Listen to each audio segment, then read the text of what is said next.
So tell me a little bit about the show. What's the vibe? Well, I'm, playing songs from my past 3 records, and I'm going to be playing a couple of new songs that I've been writing for my record coming out in the fall. And I'm probably going to throw a cover in there. And, yeah, I'm excited to get back out and play with my band and see these, my fans that I haven't seen for a while. Have you been sort of on a break? Well, I toured all summer with Gavin DeGraw, and then basically throughout the fall till now I've done like shows here and there, but I've just been writing for my record and hanging out with family and, took a little time off. I sense a real sort of like West Coast kind of like beachy kind of vibe with some of your songs. Is that some, so I'm curious about who your influences are with your music. Yeah, absolutely. I was born and raised in Southern California, and I've been going to Hawaii my whole life. And my parents raised me and my sister on classic rock, like Simon and Garfunkel and Fleetwood Mac and Joni Mitchell, James Taylor, and then also, of course, Bob Marley influence. So I think just all of that, like acoustic music and positivity, is really what rounded the music I write. And I read, though, that for this next record, you're thinking of a little more of a slightly more rocking sound to it. Is that right? I want to go more classic rock sound, but like I was listening to old. There's a Simon and Garfunkel record that has a song called Cecilia on it, and I love it. It has like this amazing sound to it. Fun music. It's kind of like actually like the band Fun or like the Lumineers or Mumford and Sons. So I think more of that, a little bit more of that direction, I'd say.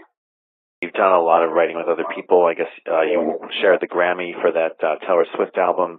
So do you sort of build on these experiences when you're collaborating with other people?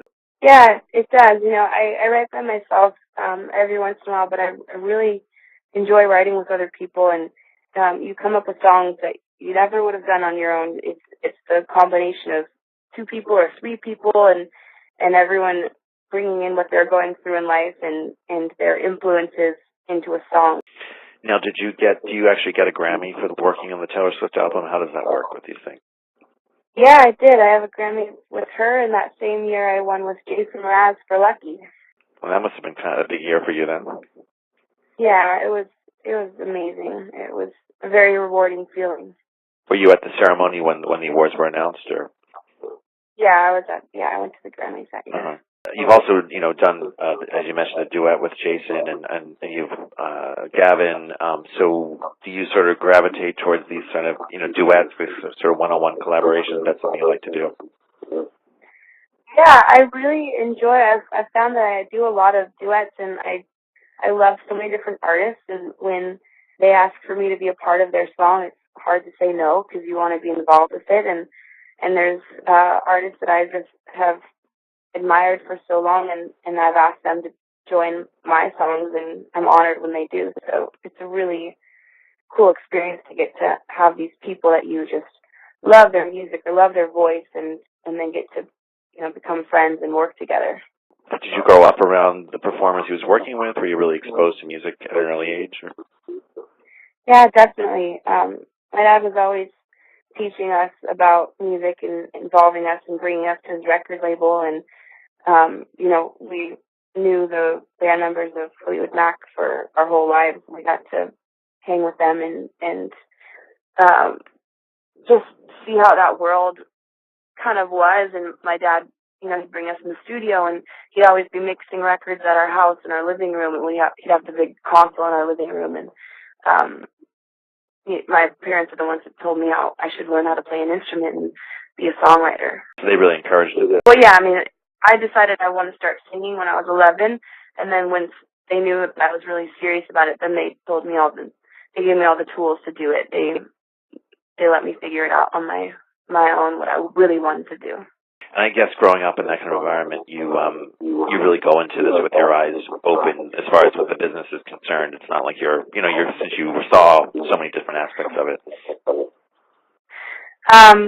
Yeah, you hear about it, and I saw a little bit of everything, but really you don't you don't know what it's like till you're in it, and the process was really challenging for me the first couple years of touring. And once I got signed, I went on tour with the Goo Goo Dolls, and then I was doing promo in all different countries around the world, and gone for basically 2 years at a time, and it was exhausting, and it was scary, and I had stage fright, so all of it went together with that, and I had to like really just stick through the challenge and learn from it. And then now I'm happy where I'm at today, but it was really difficult at the beginning.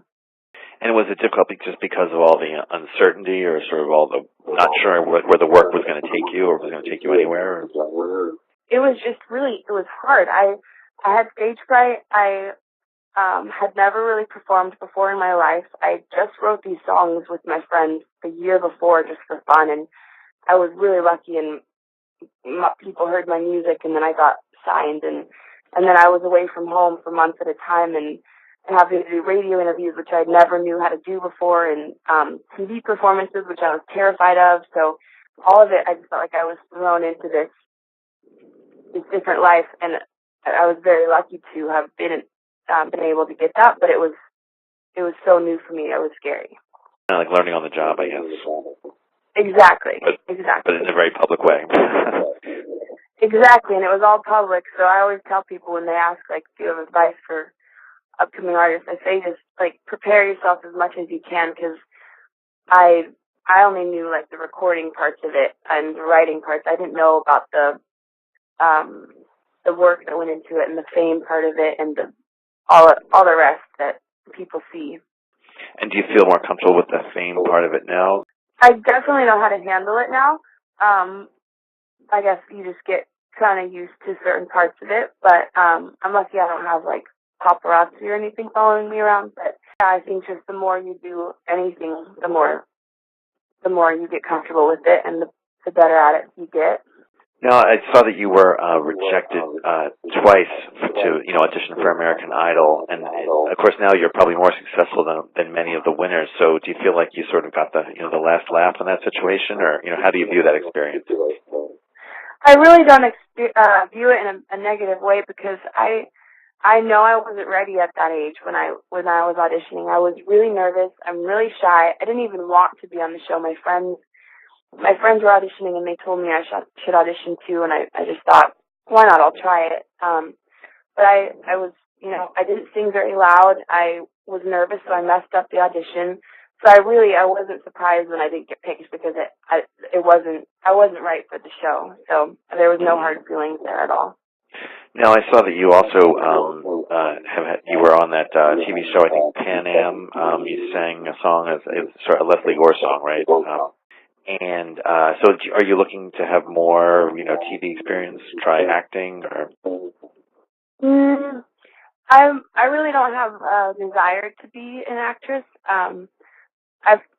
People keep asking, and I've thought about maybe starting out with like voiceover for animated films or something like that. Like, I would be okay doing something like that at first, but I don't know how I feel about being on camera doing it. I just don't know if that's something. If you're not passionate about it, I don't want to go out there and just because I'm a singer, now I'm going to start acting. So. And now for the new album, the process is just sort of, you're still finalizing the songs, still writing songs. What's that like right now? Yeah, I've written a ton of songs, and I'm not recording the record until December time, so I still have a lot of months to keep writing, which I don't need to. It's just fun, and I don't want to pass up on opportunities to write with people. So the more I'm doing it, the more I'm like, wow, this song's even cooler than that last one I thought was awesome. So I'm having a really fun time with it, and I think it's better to have too many options, and then that'll make for a better record. Now, I know some people I've interviewed don't always want to put out songs that aren't like completely finished, but are you sort of okay with them being sort of in songs that are sort of works in progress? Yeah, I'm totally okay with it, because I already know for the most part how when we write them, we do a good demo of them, and we already have an idea of how we want them to sound live and what band member is going to do what part, and so it's yeah, I'm excited to start doing them actually, and for people to hear them.